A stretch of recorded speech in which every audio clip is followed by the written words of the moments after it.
Vocês que fazem parte de Pedras Vivas há algum tempo, sabem que eu e Reverendo Bruno frequentemente fazemos séries curtas sobre diferentes livros da Bíblia, até para que a gente, ao longo do ano, consiga fazer exposições em partes diferentes da Escritura e a gente aprender com o Novo Testamento, com o Antigo Testamento, com histórias, com epístolas e tal, né? Então nós já tivemos, por exemplo, no início do ano, uma longa série de Romanos, longa assim, uma parte, né, ao início de Romanos, depois fomos para Marcos, um dos evangelhos, e agora a gente vai para Gênesis. Então eu vou convidar você a abrir a sua Bíblia em Gênesis 45 e nós vamos ler dos versos 16 até o 46, verso 27. Então, do 45, 16 até o 46, 27. Esse vai ser o texto desta primeira mensagem da série. Eu intitulei essa série Cuidados Divinos na Família de Jacó. E essa mensagem em especial, eu chamei de O Começo do Fim. Eu vou te explicar por que é o começo do fim. Antes da gente ler o texto, eu quero te dar o que vem antes, para você lembrar de como é que essa história começou, não é? A última parte de Gênesis é dividido em vários blocos que contam histórias de diferentes famílias, e a última história é a história da família de Jacó, que vai do capítulo 37 até o 50, que é o final de Gênesis, tá? Nesse último bloco, nós conhecemos essa história como a história de José, porque José é o filho que recebe mais destaque ao contar a história da família de Jacó. Esse começo, a gente sabe que ela tem tensão entre os irmãos e entre os filhos das esposas e servas de Jacó. Ele tem 12 filhos, né? Ele teve 2 esposas e 2 servas das esposas com quem ele também teve filhos. Então era uma família que tinha muito problema, porque já começou polígama, né? Mas além disso, o pior que fica claro no texto é que Jacó trata José com favoritismo, os irmãos reagem mal, vendem José ao Egito, e assumem como morto para o pai, dizem que ele foi morto, e José lá se submete à escravidão na casa de Potifar, depois ele é acusado falsamente pela esposa de Potifar, que queria se deitar com ele, e José não quer, então ele acaba na prisão, e aí a gente vê os anos de José como sendo anos sofridos, em decorrência desse ódio dos irmãos. Até que José interpreta sonhos do copeiro-chefe, que eventualmente vão dar a ele a oportunidade para interpretar o sonho de Faraó e ele ser colocado como governador do Egito. E como governador do Egito, nessa posição, ele administra os recursos do reino do Egito num tempo de fome. Primeiro tem fartura, depois tem fome. E quando tem fome, as nações ao redor sentem, e aí todo mundo vai pegar comida no Egito. E quem é que aparece lá? A família de Jacó. Os irmãos que antes haviam traído a José aparecem lá para ter comida para comprar do reino egípcio. José não se revela aos irmãos, mas acaba provando o caráter deles com aquelas idas e vindas, né? Botando dinheiro no saco, às vezes o copo de prata, e eles vão e voltam de Canaã, até que José se revela a eles numa cena emocionante de reconciliação. E o que eu contei até aqui é a parte mais conhecida da história. Se eu te perguntasse o que tem no final de Gênesis, você provavelmente lembraria de vários desses pontos que eu resumi. A parte que eu e Reverendo Bruno vamos expor nos próximos domingos é a parte menos conhecida da história da família de Jacó. É porque a cena em que José se revela aos seus irmãos e eles choram e há uma bela reconciliação, parece assim, final de filme, entendeu? Não precisa de mais. Tá bom a história, terminou bonito.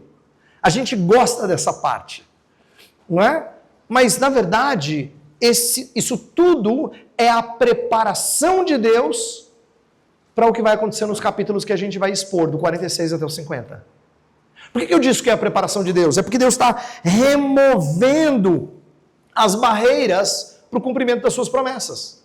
Barreiras como as tensões familiares, barreiras como a separação do lugar de bênção, Barreiras como a fome, essas coisas aparecem antes em Gênesis.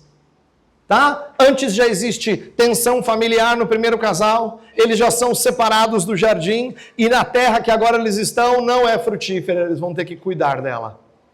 Isso acontece também com Abraão, quando ele é chamado para uma terra, mas com problemas que vão surgir nas tensões familiares, com Ló, não é? Depois ele também luta com a fome e desce para o Egito para pegar comida. Então essas questões parece que elas reaparecem em Gênesis.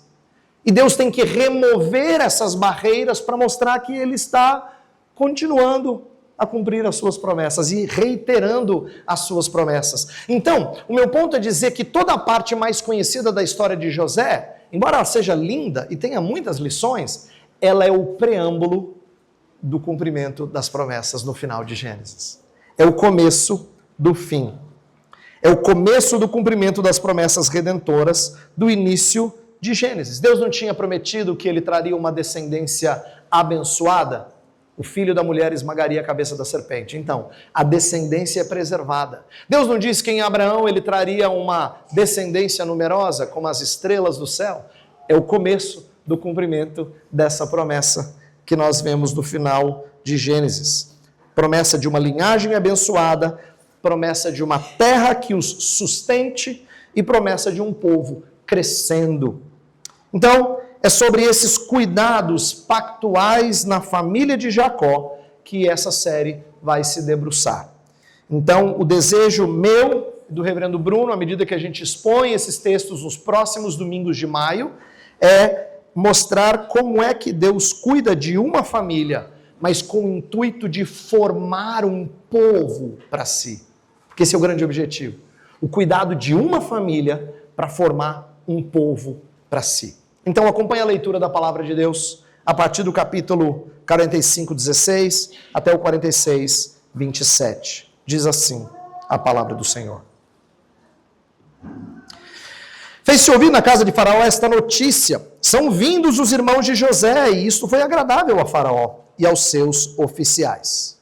Disse Faraó a José: dize a teus irmãos, fazei isto: carregai os vossos animais e parti, tornai a terra de Canaã. Tomai a vosso pai e as vossas famílias e vinde para mim. Dar-vos-ei o melhor da terra do Egito e comereis a fartura da terra. Ordena-lhes também: fazei isto: levai da terra do Egito carros para vossos filhinhos e para vossas mulheres, trazei vosso pai e vinde. Não vos preocupeis com coisa alguma dos vossos haveres, porque o melhor de toda a terra do Egito será vosso. E os filhos de Israel fizeram assim. José lhes deu carros, conforme o mandado de Faraó. Também lhes deu provisão para o caminho. A cada um de todos eles deu vestes festivais, mas a Benjamim deu 300 moedas de prata e 5 vestes festivais. Também enviou a seu pai 10 jumentos carregados do melhor do Egito e 10 jumentos carregados de cereais e pão, e provisão para o seu pai para o caminho. E despediu os seus irmãos. Ao partirem, disse-lhes: não contendais pelo caminho. Então subiram do Egito e vieram à terra de Canaã, a Jacó, seu pai, e lhe disseram: José ainda vive e é governador de toda a terra do Egito. Com isto o coração lhe ficou como sem palpitar, porque não lhes deu crédito. Porém, havendo-lhes eles contado todas as palavras que José lhes falara, e vendo Jacó, seu pai, os carros que José enviara para levá-lo, reviveu-se-lhe o espírito. E disse Israel: basta, ainda vive meu filho José, irei e o verei antes que eu morra. Partiu, pois, Israel com tudo que possuía e veio a Berseba e ofereceu sacrifícios ao Deus de Isaque, seu pai. Falou Deus a Israel em visões de noite e disse: Jacó, Jacó. Ele respondeu: eis-me aqui. Então disse: eu sou Deus, o Deus de teu pai. Não temas descer para o Egito, porque lá eu farei de ti uma grande nação, e descerei contigo para o Egito. E te farei tornar a subir, certamente. A mão de José fechará os teus olhos. Então se levantou Jacó de Berseba, e os filhos de Israel levaram Jacó, seu pai, e seus filhinhos, e as suas mulheres, os carros que Faraó enviara para o levar. Tomaram o seu gado e os bens que haviam adquirido na terra de Canaã e vieram para o Egito, Jacó e toda a sua descendência. seus filhos e os filhos de seus filhos, suas filhas e as filhas de seus filhos, e toda a sua descendência levou-os consigo para o Egito. São estes os nomes dos filhos de Israel, Jacó e seus filhos que vieram para o Egito. Ruben, o primogênito de Jacó. Os filhos de Ruben, Enoque, Palu, Esrom e Carmi. Os filhos de Simeão, Jemuel, Jamim, Oade, Jaquim, Zoar e Saul, filho de uma mulher cananeia. Os filhos de Levi, Gerson, Coate e Merari. Os filhos de Judá, Onã, Selá, Pérez e Zera. E Onã, porém, morreram na terra de Canaã. Os filhos de Pérez foram Esrom e Amul. Os filhos de Sacar, Tola, Pulva, Jó e Sinrom. Os filhos de Zebulon, Sered, Elon e Jaleel. E são estes os filhos de Lia, que ela deu à luz a Jacó em Padã-Arã, além de Diná, sua filha. Todas as pessoas de seus filhos, de suas filhas, 33. Os filhos de Gade, Zifion, Agi, Suni, Esbom, Erri, Arod e Areli. Os filhos de Azer, Imna, Isvi, Berias e Sera, a irmã deles, e os filhos de Berias, Éber e Malquiel. São estes os filhos de Zilpa, a qual Labão deu a sua filha Lia, e estes deu ela à luz a Jacó, a saber, 16 pessoas. Os filhos de Raquel, mulher de Jacó, José e Benjamim. Nasceram a José na terra do Egito Manassés e Efraim, que lhe deu à luz Azenate, filha de Potífera, sacerdote de On. Os filhos de Benjamim, Belá, Bequer, Ashbel, Gera, Naamã, Ei, Ros, Mupim, Upim e Arde. São estes os filhos de Raquel que nasceram a Jacó, ao todo 14 pessoas. O filho de Dan, Uzim. Os filhos de Natali, Jazeel, Guni, Gezer e Silem. São estes os filhos de Bila, qual Labão deu a sua filha Raquel, e estes deu ela à luz a Jacó, ao todo 7 pessoas. Todos os que vieram com Jacó para o Egito, que eram os seus descendentes, fora as mulheres, os filhos de Jacó. Todos eram 66 pessoas. Os filhos de José, que nasceram ao Egito, eram 2. Todas as pessoas da casa de Jacó que vieram para o Egito foram 70. Até aqui a palavra do Senhor. Vamos orar mais uma vez? Senhor, nós pedimos a tua bênção para que a minha fala seja fiel à tua palavra. E a tua palavra, mais uma vez, seja útil para as nossas vidas. Faz-nos crer nisso, a despeito das minhas limitações, a despeito dos corações nem sempre preparados das pessoas que ouvem. Que o Senhor faça o que só o Senhor pode fazer. E frutifique em nossos corações com a semente da tua palavra. Nós oramos em nome de Cristo. Amém. Eu disse que esse é o começo do fim, pois eu quero que você entenda, quando eu sempre prego em narrativas, meu objetivo é apontar para o fim, e o fim é Cristo Jesus. Então, certamente, na nossa série, a gente vai contar a narrativa final da família de Jacó, tendo a história culminando em Jesus em vista. Isto é, a gente vai fazer conexão com Cristo e a sua redenção, pois é assim que a gente deve ler a Bíblia Sagrada, tá? Mas eu quero trazer o tema para vocês na mensagem desta manhã e explicar o que nós vamos fazer ao recontar esta parte da história. Eu quero mostrar como a presença de Deus com os seus escolhidos nos encoraja a prosseguir para o desconhecido, certos de que as promessas não serão anuladas. Eu vou repetir para você entender sobre o que eu vou expor. A presença de Deus com seus escolhidos é o que nos encoraja a prosseguir para o desconhecido, certos de que as promessas não serão anuladas. Veja, eu quero que a gente olhe para esse tema à luz das 3 partes do texto, 3 cenas. A primeira cena é o final do capítulo 45, é quando Faraó convida a família de Jacó para que venha morar no Egito. Depois, a segunda cena, são os primeiros 7 versos do capítulo 46, é quando Deus aparece a Jacó e o encoraja a descer para o Egito. E por último, o registro da família de Jacó que desce para o Egito. Esse último não é bem uma cena, porque não é uma parte da história, é o momento em que o narrador para e faz uma genealogia para ensinar algo sobre a história, e a gente vai explicar isso brevemente no final dessa mensagem. Então a primeira cena é o convite de Faraó. Vamos olhar para esse texto à luz do contexto. Uma das coisas que eu não li para vocês, eu não mencionei, é que quando José se revela aos irmãos, naquela cena tão famosa em que ele diz, sou eu, José, cheguem aqui, e aí ele fala, foi Deus que me enviou adiante de vocês, foi Deus que cuidou, porque vocês intentaram o mal contra mim, mas não se preocupem, Deus, ele consegue fazer com que isso seja bênção, porque ele me enviou adiante para sustento da família. Aí quando ele diz isso, não acaba aí, ele convida os irmãos a voltarem, pegarem o pai e o resto da família, irem morar perto dele, na terra de Gósen. Essa ideia é de José, tá? Essa ideia é de José. Mas aí no texto que a gente leu, quando o faraó fica sabendo que os parentes de José estão lá, ele resolve fazer um convite. O convite não é idêntico, por exemplo, nas palavras de faraó não tem nada da terra de Gósen, especificamente falando, mas ele faz o convite porque ele entende que naqueles anos de fome, o governador dele precisa ter a sua família amparada. Isto é, parece que é pelo desejo de José de cuidar da sua família que Faraó resolve convidá-lo. O meu ponto é dizer que Faraó quer oferecer da fartura do Egito a essa família de Jacó, mas é bem interessante que ao fazer isso, nós vemos o cumprimento, os cuidados de Deus já aparecendo aqui. Deixa eu explicar. Tem um detalhe bem curioso aqui, é que tanto o desejo de José quanto o convite formal de Faraó é para que o povo de Deus viva numa terra segura e próspera. Sabe que é exatamente assim que o livro de Gênesis começa? Com o povo de Deus num jardim seguro e próspero. Só que eles saem desse jardim. Inclusive, esse jardim era tão bom que no final Deus viu que tudo era muito bom. Quando o faraó oferece o melhor da terra, ele usa uma palavra hebraica que é praticamente idêntica ao bom. Ele diz assim, eu vou oferecer a vocês o bom da terra.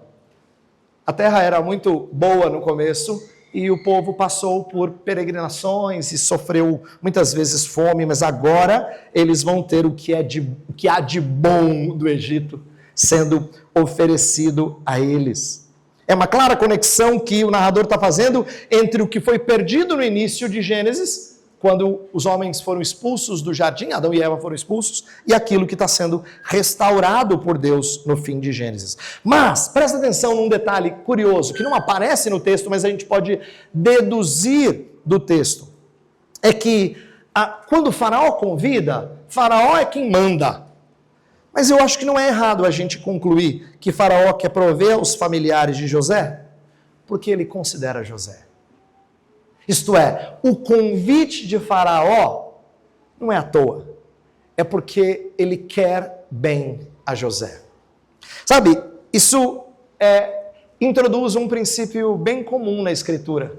Você lembra de ler algumas vezes em que fala assim, que Deus cuidou de um determinado rei por amor a Davi? A ideia é que a pessoa que é o representante é amado por Deus e, como consequência, os representados também são amados. Nas relações de aliança, Deus sempre faz assim. Ele abençoa os representantes por amor aos representados por amor ao representante. Isso aponta para o amor de Deus em Cristo por nós. Nós somos amados por Deus por causa do seu amor por seu Filho. E sabe, eu estou falando uma coisa que parece óbvia, mas não é. Eu vou explicar por que não é óbvia. Quando a gente separa o amor de Deus por Jesus e o amor de Deus por nós, o que acaba acontecendo é que a gente acha que nós somos o ponto fraco de Deus. Que Deus nos quer bem porque Ele se derrete por nós. Não, nada disso. Ele sabe exatamente quem você é e você não é alguém pelo qual Ele se derrete.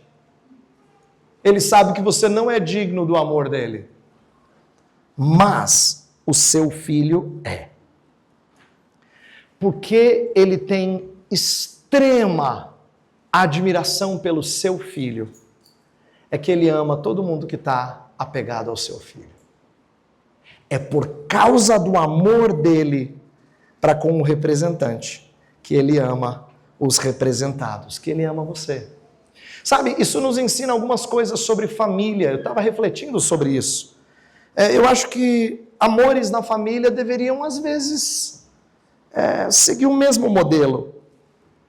Todos nós temos alguém próximo ou distante na família que a gente julga que é mais difícil de amar. Tá? Todos temos. Próximos ou distantes. Alguém que você fala assim, não é fácil. Mas a gente deveria ser movido a amar essa pessoa pela conexão que ela tem com as pessoas que nós amamos. Isto é, se você não tem facilidade de enxergar nesta pessoa as razões para amá-la, certamente você tem razões para amá-la só pelo fato dela estar ligado a outra pessoa que você ama. Imagina uma mulher dizer assim, eu devo amá-lo porque ele é o pai dos meus filhos. Eu devo amá-la porque ela é filha da minha esposa. Eu devo amá-lo porque ele também é filho dos meus pais. Portanto, é carne dos meus pais. Por mais que eu tenha desavença com ele, ele é filho dos meus pais. Eu devo amá-lo. A gente precisa aprender que na Escritura não é errado a gente amar pessoas por tabela. Eu creio que nós somos amados por tabela quando Deus nos ama em Cristo. E nós deveríamos amar outras pessoas assim também. Mas a história continua mostrando que já os irmãos de José, eles voltam para casa repletos de fartura. A partir do versículo 21, a gente vê que Jacó tinha oferecido o melhor da terra e eles voltam com evidências de que eles vão receber o melhor da terra. Porque eles vão acompanhados de carros. Veja bem, eles estão viajando num tempo em que as pessoas às vezes mal têm animais. Alguns têm, outros têm pouco. Comida está faltando, mas agora eles vão voltar para Canaã como? Com carros. Isto é, com aquilo que só gente riquíssima tem. A comitiva paupérrima da família de Jacó vai voltar com limousines e limousines para casa. Não é? Então, quando isso acontece, a gente percebe aqui como Deus mudou a sorte da família de Jacó. Não é irônico que aqueles que arrancaram a roupa especial do seu irmão, lembra da história de José? E lhe privaram de uma vida na terra prometida, agora esses irmãos voltam para casa com vestes festivais e cheios de provisão para uma vida rica e encorajados a não removerem a culpa do seu pecado passado. O texto que a gente leu fala que eles voltam com vestes festivais, com muito sustento. O sustento está lá no versículo 23, olha só. Também enviou a seu pai 10 jumentos carregados do melhor do Egito, e 10 jumentos carregados de cereais e pão, e a provisão para o seu pai para o caminho. Quer dizer, mandou comida para eles irem, para ficarem lá, para pegar o pai e para voltar, e ter a vontade. E no verso 24, ainda tem a palavra encorajadora de José. Lembra, ele tinha acabado de ser revelar aos seus irmãos. Ele tinha acabado de mostrar assim, eu sei que vocês me venderam para cá, mas Deus é que estava diante disso tudo. Aí o que José fala para eles? Verso 24. Não contendais pelo caminho. Isto é, quando der vontade, não abre a boca e diz assim, mas você tinha que sugerir a venda do cara, hein? Agora a gente vem para cá, vai cair na mão dele. Não faz isso não. Não faça isso. Não critiquem um ao outro. Não levante os pecados passados, não faça isso. José realmente os encoraja a não remoerem a culpa do seu pecado passado. Eu poderia dizer que se eles arrancam as vestes especiais de José e privam ele de uma vida na terra prometida e agora recebem tudo que eles tiraram, é uma prova de que onde abundou um pecado, superabundou a graça. Não é? Quando eles contam a Jacó que José ainda vive, verso 26, José ainda vive e é governador de toda a terra do Egito. Como é que Jacó reage? Primeiro que o coração deu uma parada assim, não bateu, não é? Mas é interessante como crer em notícias que são extremamente boas não são fáceis. No primeiro momento ele não acredita nos seus filhos. Ele não ouve e diz, é mesmo? Não, o texto fala assim, final do verso 26, o coração lhe ficou como sem palpitar, porque não lhes deu crédito. Ele diz, não é possível. 22 anos depois, pelo menos, ele ouve falar que o seu filho amado está vivo, não está morto. Ele não acreditou. Mas, curiosamente, o verso 27 fala, porém, havendo-lhes eles contado todas as palavras que José lhes falara, e vendo Jacó, seu pai, os carros que José enviara para levá-lo, reviveu-se-lhe o espírito. Quer dizer, quando ele viu as evidências, ele falou, cara, mas essas limusines, como é que os caras conseguiram? Não é possível. Não tem dinheiro para isso, não tem nem para comprar pão da padaria. Como é que eles vão vir com carros, com riquezas, com festas, festivais, com jumentos cheios de comida? Aí quando ele viu as evidências, ele falou, ora, deve ser verdade. Então a resposta dele, verso 28 é, basta, ainda vive meu filho José, irei e o verei antes que eu morra. Quando eu li esse texto, a primeira coisa que me veio à mente é que Jacó é bem parecido com Tomé. No primeiro momento da notícia, ele não creu. Aí disse, se eu não tocar...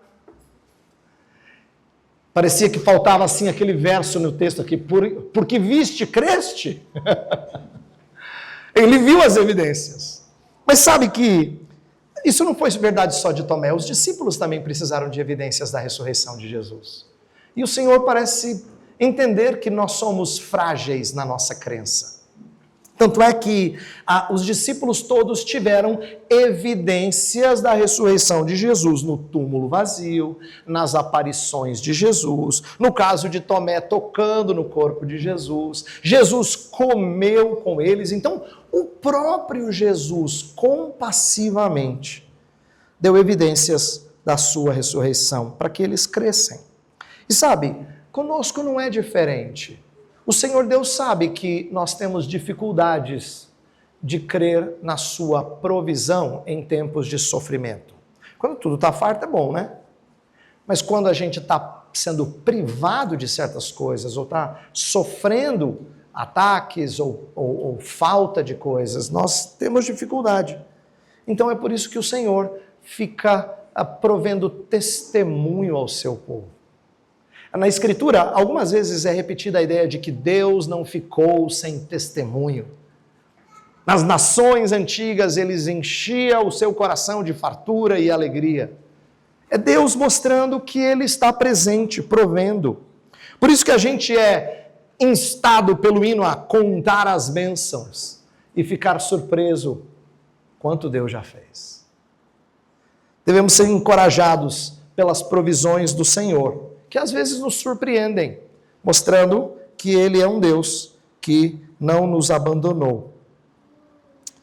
Bem, segunda cena do nosso texto, ela começa no capítulo 46, o verso 1 até o verso 7, e ela começa com Jacó respondendo à boa notícia da vida do seu filho José, com adoração ao Deus do seu pai. Olha o que diz o verso 1. Partiu, pois, Israel com tudo que possuía e veio a Berseba e ofereceu sacrifícios ao Deus de Isaque, seu pai. É interessante ver como a mudança de espírito no patriarca Jacó é impressionante. Porque em capítulos passados, Jacó é um homem amargo. Desde quando o seu filho queridinho dele, José, supostamente morreu, ele é um homem cujas falas mostram ataque aos seus outros filhos. Ele acha que tudo está contra ele. As participações de Jacó, do capítulo 37 até aqui, são participações de um homem amargo. Mas assim como Deus mudou a história de Noemi para ela deixar de ser Mara, amarga, e se tornar alegre no Senhor, Deus mudou o coração de Jacó também. Agora, ele resolve descer para o Egito com toda a sua família, mesmo na sua velhice, coisa que não é fácil, hein? Ele sabe que ele tem poucos anos de vida. Ele não tem nem certeza se ele vai chegar lá. Tantos são os seus anos de vida.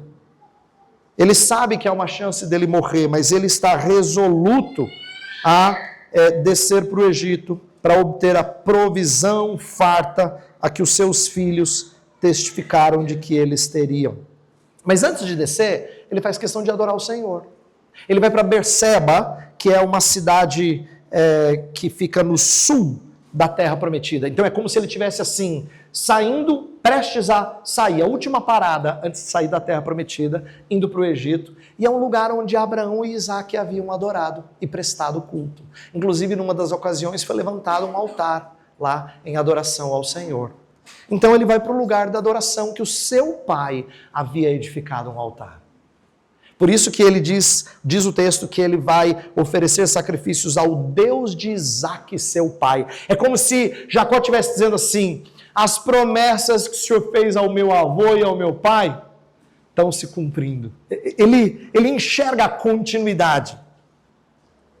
E aí, Deus responde a ele com uma aparição, numa visão noturna. Verso 22, falou Deus a Israel em visões de noite, disse, Jacó, Jacó, e ele respondeu, eis-me aqui. Sabe que essa é a única vez, dos capítulos 37 a 50, a única vez que Deus aparece e fala com alguém.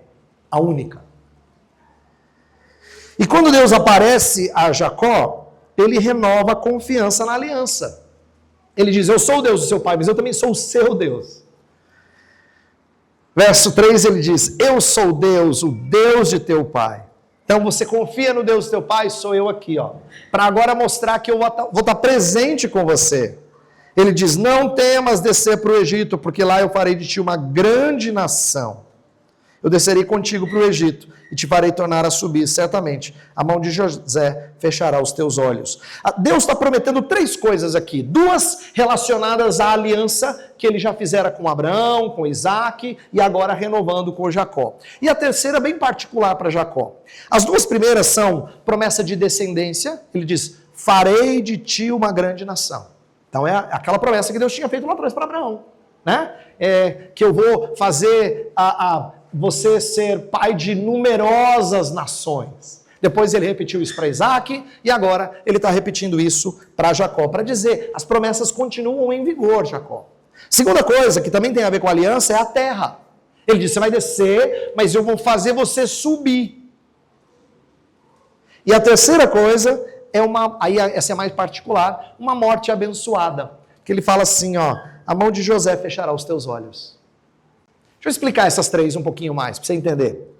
A promessa de descendência, através de Jacó, é sempre um cuidado que Deus teve quando apareceu a ele. Na história de Jacó, Deus sempre apareceu e uma das coisas que ele prometeu é fazer uma descendência numerosa sair dele. Aparece no capítulo 28, aparece no capítulo 35, Deus falando diretamente com Jacó, e agora no capítulo 46. São as únicas 3 vezes que Deus fala com ele. E nas 3, ele repete, vou fazer de você uma grande nação, vou fazer de você um povo numeroso.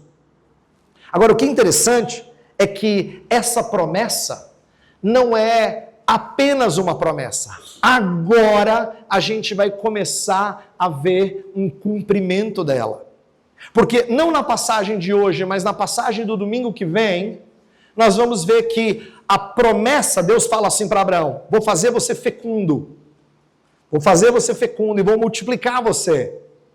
E essa promessa é repetida várias vezes a Abraão, a Isaac e agora a Jacó, mas no capítulo 47, dá uma olhada, capítulo 47, versos 27, a gente tem a única vez em Gênesis em que a promessa é afirmada como uma realidade. Verso 27 diz, assim habitou Israel na terra do Egito, na terra de Gósen, e nela tomaram possessão e foram fecundos, e muito se multiplicaram.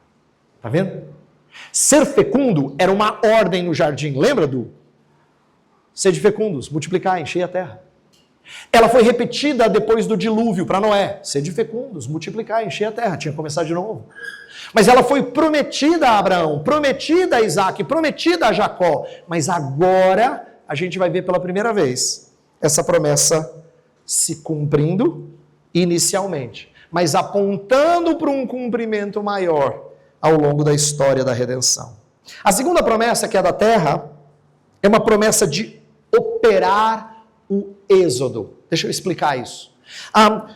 O que o texto diz literalmente é eu vou fazer você voltar. Num primeiro momento a gente pode pensar assim, no capítulo 50 Jacó volta, mas ele volta no caixão. Ele morre no Egito e ele pede, a gente vai ver no decorrer da história aqui, que ele pede para José, eu quero ser enterrado na minha terra, junto com meu avô, junto com meu pai.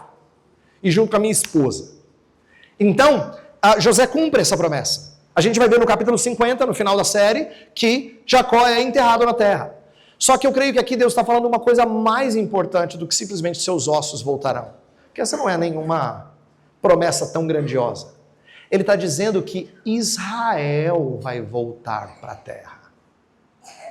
Jacó é Israel. São nos seus 12 filhos que vem o povo de Deus. Então Deus está prometendo que Israel, agora uma referência à nação, voltará para essa terra. É uma promessa do Êxodo.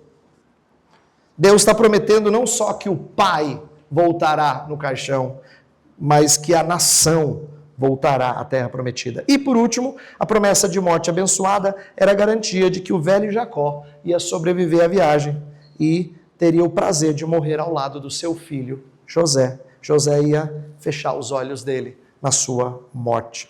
Agora, por que tudo isso é possível? Porque Deus disse assim para Jacó: eu serei contigo. Voltando no capítulo 46, ele fala: eu descerei contigo para o Egito. Inclusive, essa é a grande diferença da promessa. Aqui eu preciso explicar uma coisa para você da Bíblia, que é muito bonita.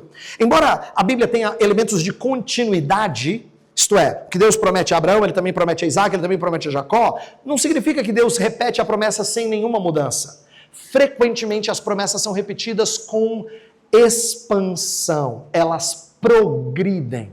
De acordo com a revelação, elas vão aumentando em detalhes. E aqui a gente tem um detalhe novo. Até agora, olha que interessante, até agora, eles sabem que eles vão receber uma terra e que eles vão receber uma descendência. E descendência numerosa. Mas agora Deus dá um detalhe, diz assim: eu vou te acompanhar e a descendência numerosa não vai surgir aqui na terra, ela vai surgir fora da terra. Egito vai ser a incubadora dessa nação. É lá que eu vou multiplicar esse povo. Ela vai ser a incubadora da nação. Isso era novidade. Ninguém imaginava que Deus faria a nação grandiosa fora da terra prometida, mas é isso que Deus diz. E Deus está fazendo uma afirmação extraordinária, sabe por quê? Em tempos passados, os deuses eram entendidos como sendo territoriais. Por isso que você lê na Bíblia, às vezes, a ideia de o Deus desta cidade, o Deus daquela cidade, o Deus daquela nação, porque eles se restringiam a uma região. Mas o Senhor Deus não, o Senhor Deus vai buscar Abraão em Ur dos Caldeus, acompanha ele durante a viagem, mostra a terra prometida. Depois, agora que Jacó vai para o Egito, Deus vai acompanhá-lo no Egito e vai abençoá-lo no Egito, assim como ele abençoou José anteriormente. Veja, José certamente queria voltar para a terra e ver a sua família, mas Deus vai fazer com que a família vá até José, porque o Senhor era com José, e agora o Senhor se mostra com Jacó. As promessas de terra e descendência são replicações ou reiterações da promessa abraâmica, mas agora o local é diferente. A promessa expandiu. Sabe, é importante a gente entender isso, porque ao longo da Escritura Deus faz promessas também. Faz promessas a nós, não só ao seu povo do passado, a nós. É verdade que muita coisa que a gente gostaria que Deus nos desse, Ele nunca prometeu. É aí o nosso erro. Mas aquilo que Ele prometeu, Ele nos garante de forma ainda mais clara à medida que a Bíblia avança na sua explicação, na sua revelação. Deixa eu dar exemplo das três coisas que Deus prometeu a Jacó. Deus prometeu descendência. Olha só, a Escritura está cheia de promessas ligadas ao nosso crescimento. De que o Senhor Deus vai nos fazer crescer. De que Ele vai fazer o seu povo crescer. Então pensa comigo, isso vale inicialmente para o fato de Deus salvar famílias dentro da igreja e fazer com que os filhos dos nossos filhos continuem na fé. Essa é uma primeira evidência da sua promessa. A gente tem o privilégio, não tem muitas famílias aqui, mas a gente tem algumas poucas que a gente tem 3, 4 gerações. Vocês estão aqui na frente, ó. Promessa do Senhor, de que o Senhor é um Deus que preserva famílias. E alguns de vocês, embora não tenham seus familiares aqui, vocês também são filhos de gente temente ao Senhor. Mostrando que o Senhor salva os filhos dos filhos dos filhos. Olha a promessa de crescimento. Deus também promove crescimento na sua vida pessoal. Embora às vezes você tenha a percepção de que não cresce, a verdade é que aquele que começou a boa obra em vós há de completá-la até o dia de Cristo Jesus. Por isso que Paulo fala, estou plenamente certo. É uma coisa que ele tem certeza, porque as promessas foram expandidas. Então o Senhor Deus promete dando o crescimento do seu povo, ele promete dando crescimento espiritual. Entenda que nem sempre do jeito que a gente gostaria. Por exemplo, é natural que todo casal que almeja ter filhos, sonhe ter filhos. Mas não é verdade que o Senhor sempre atende esse pedido. Mas é sempre verdade que um casal temente ao Senhor tem o privilégio de ver a descendência do Senhor crescendo. Você entende o que eu estou dizendo? A provisão de crescimento nem sempre vem da forma como a gente espera. Assim como a segunda promessa de terra, Deus também surpreende a gente. Eu disse anteriormente numa mensagem que nem sempre Deus nos sustenta mediante emprego, mas Ele sempre cuida da gente. Por quê? Porque Ele dá estabilidade ao seu povo. Nós não somos gente que precisa ficar sendo levado por ventos de doutrinas ou por oscilações das circunstâncias. Nós temos firme fundamento. Deus promete isso ao seu povo. Ele diz assim, nada nos separará do amor de Deus que está em Cristo Jesus. Você percebe que Deus não só promete para você crescimento, mas Ele promete estabilidade. É isso que terra significa. Deus te promete estabilidade, que você está fincado, você está bem enraizado. E Ele promete a você terminar bem, ser fiel até a morte e dar-te-ei a coroa da vida. Ele promete a você que Ele vai sustentar você até o fim e vai manter você fiel a Ele. Então, perceba que essas promessas são somadas a tudo que Deus já falou a Abraão, Isaque e Jacó, e você as recebeu. Então, nós como família da fé, temos promessas do Senhor, que são decorrentes da sua presença conosco. Ainda dentro dessa segunda cena, o que acontece depois da visão de Deus? Versículo 5 até o 7 diz que Jacó então se levantou, tomou os seus filhos, tomou suas mulheres, tomou os carros que Faraó havia aviado, e o seu gado, os seus bens, tudo. E todo mundo desceu para o Egito. Presta atenção no que está acontecendo aqui. Jacó está assumindo a responsabilidade de descer para o Egito e se tornar um peregrino. Eu quero que você entenda por que isso aqui é importante. É que antes, quando Abrão desceu para o Egito, quando houve fome, está no capítulo 12 de Gênesis, não foi bom. Isso foi incredulidade de Abrão. Porque é lá que ele mente a primeira vez sobre a sua esposa, e Faraó toma Sara. Depois, no capítulo 26, tem fome de novo, e Isaac quer ir para o Egito. Deus aparece para Isaac e fala, não vá para o Egito, eu vou te sustentar aqui. Então, perceba que tanto para Abraão como para Isaac, voltar para o Egito para comida não é bom. Mas agora Deus diz para Jacó, pode ir. Eu vou ser contigo. E sabe o que é curioso? É que Jacó, de todos eles, talvez fosse o cara que mais quisesse fincar pé em Israel. Por quê? Fincar pé em Canaã. Porque ele tinha passado boa parte da vida fora. Lembra que depois de ele fazer a falcatrua com o irmão, ele vive anos fora? Casa com Lia, depois casa com a Raquel. Finalmente ele resolve reconciliar-se com seu irmão e volta. Um cara que teve uma vida assim, ele não quer ficar zanzando. Ele quer finalmente ter estabilidade. Aí Deus fala para ele, desce para o Egito. E ele sabe que na idade que ele está, é uma descida para não voltar mais. É uma descida para o resto da vida. Quantos anos fossem. O que Jacó está fazendo? O que nós devemos imitar? Ele está sendo encorajado pelo Senhor Deus a ser peregrino. E essa é uma das coisas mais difíceis para a gente, à medida que a gente envelhece. Os jovens que estão aqui vão ter dificuldade de entender o que eu vou falar, mas aqueles de nós que já têm cabelos brancos ou cujos anos já estão pesando, vocês vão entender melhor. Quanto mais velho a gente fica, menos mudança a gente quer. Quanto mais velho a gente fica, mais a gente quer fincar e ficar. É difícil topar mudanças. É difícil ser desafiado a uma coisa diferente. É difícil começar um trabalho novo. É difícil plantar uma igreja. É difícil tentar cuidar de neto como se fosse ter filho tudo de novo. É difícil. É difícil ter que mudar de cidade. É difícil ter que mudar de igreja. É difícil. Mas a gente tem que ser lembrado, mesmo na velhice, que nós somos peregrinos. Não é aqui que a gente finca o pé. A gente vai ficar um pé em outro lugar. Então a gente tem que ter disposição de ir onde o Senhor nos conduzir. Mesmo que tire a gente da nossa zona de conforto.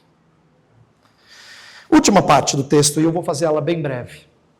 A última parte do texto é o registro da família de Jacó. E essa é a parte que a gente gosta de pular.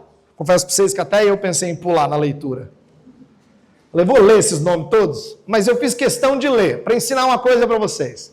Genealogias não são perda de tinta e papel. Tá? Não são perda de tinta e papel.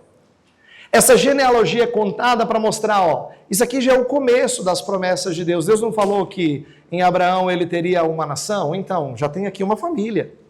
Eu não sei se você percebeu, mas as 70 pessoas aqui, do número mencionado aqui, não inclui mulheres. Não inclui todo mundo. A família era maior do que isso. Nem todo mundo está mencionado aqui. Os chefes da família estão mencionados.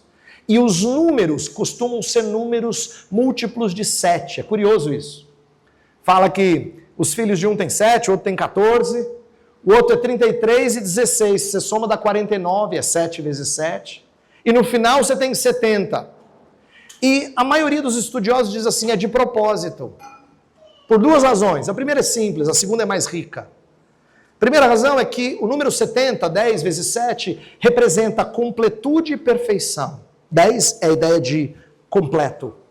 E 7 é um número que sempre é perfeito. É por isso que fala 70 vezes 7, de perdoar. Né? Devo perdoar até 7 vezes, Senhor? Isso é o número da perfeição? Então, assim, para o judeu, são números que representam coisas. Mas mais do que isso, tem um paralelo com Gênesis que é difícil da gente pegar, a não ser que nós sejamos instruídos por gente estudiosa. E eu também fui instruído, agora tenho que fazer isso com vocês.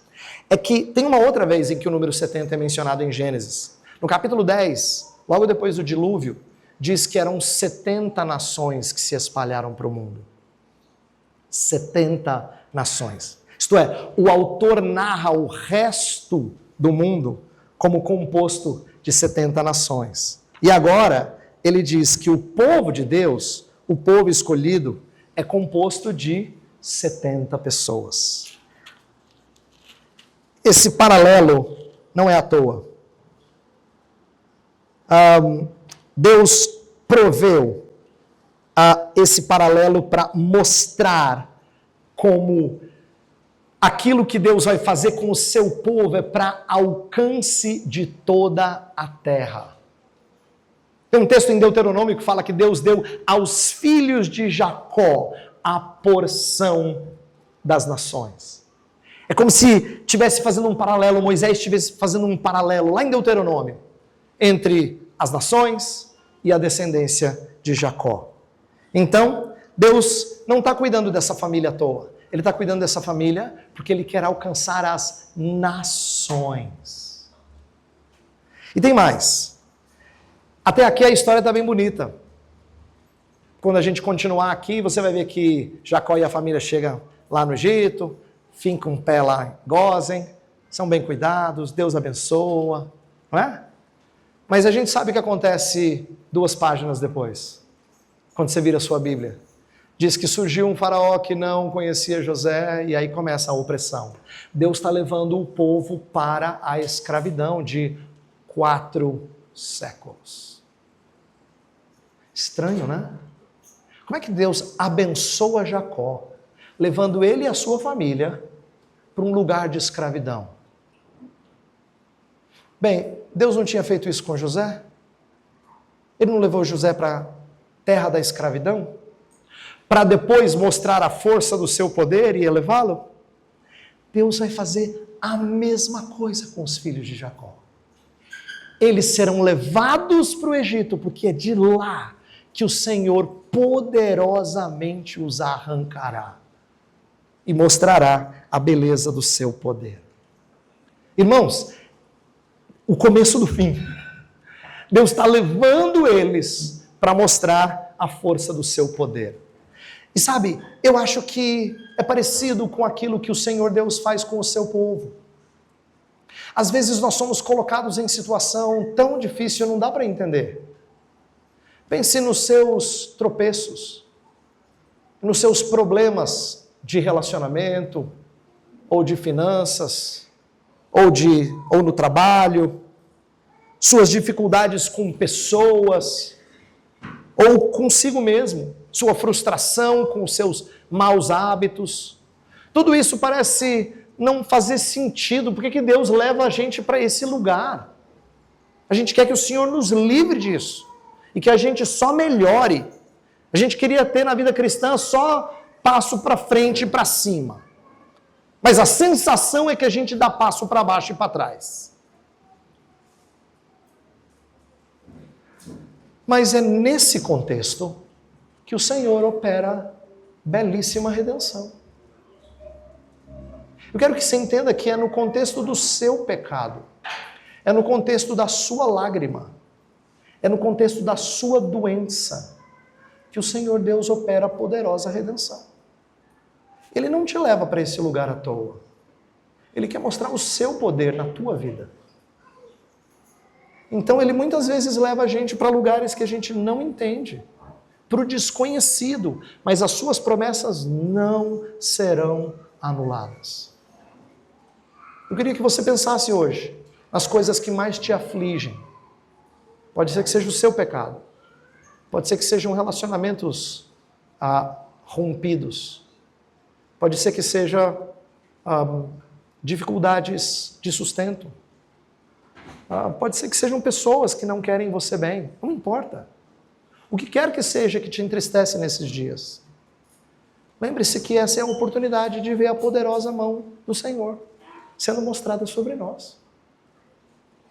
A sua poderosa redenção sendo operada sobre nós. Nós temos que crer nisso. Porque se o Senhor fez aquelas promessas que eu falei lá atrás, e Ele vai cumpri-las, então as suas promessas não podem naufragar. A gente precisa reavê-las e crer que é exatamente no contexto de morar no Egito que Deus opera poderosa redenção. Eu quero orar por você e por mim, que eu não sei o que você está passando, mas eu tenho quase certeza que você tem alguma coisa que te incomoda muito. Pode ser o seu pecado, pode ser o pecado de outros com você, pode ser o infortúnio das circunstâncias. Mas se isso te incomoda muito, é porque você tem enxergado mais o mal que tem te feito do que o bem que Deus pode fazer. E eu quero conduzir você em oração.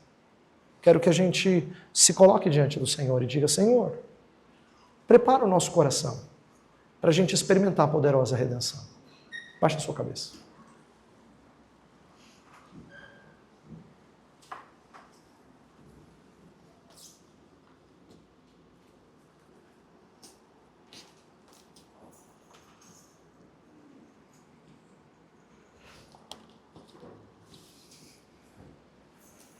Ó Senhor, nós somos pessoas com histórias diversas. Alguns de nós aqui têm o seu coração pesado, porque tem tido lutas, às vezes com o seu próprio pecado, às vezes com o pecado de outros contra eles, às vezes porque as dificuldades parecem insuperáveis. Nós falamos que nós cremos no Senhor, mas a razão pela qual o nosso coração fica pesado é porque nós nos detemos mais nas dores causadas por essas circunstâncias do que na esperança por poderosa redenção. Então o nosso coração tira os olhos de Ti, Senhor, com frequência. o nosso coração tira os olhos de Ti. E nós nos afundamos em tristezas e frustrações, em ansiedades e medos, e não desfrutamos da Tua redenção. Pedimos primeiramente perdão por isso. E pedimos que a Tua palavra renove as nossas forças. Ela opere mudança no nosso coração, como ela operou no coração de Jacó. Que o Senhor nos recorde que o Senhor é conosco. E que o Senhor não faz promessas sem cumpri-las. Mas, às vezes, o Senhor nos conduz para uma terra que posteriormente vai ser de escravidão. Isto é, uma terra de tristezas e infortúnios. Às vezes o Senhor nos leva para um momento da nossa vida que é triste, que é cheio de pecados nossos e de outros, que parece faltar todos os teus cuidados.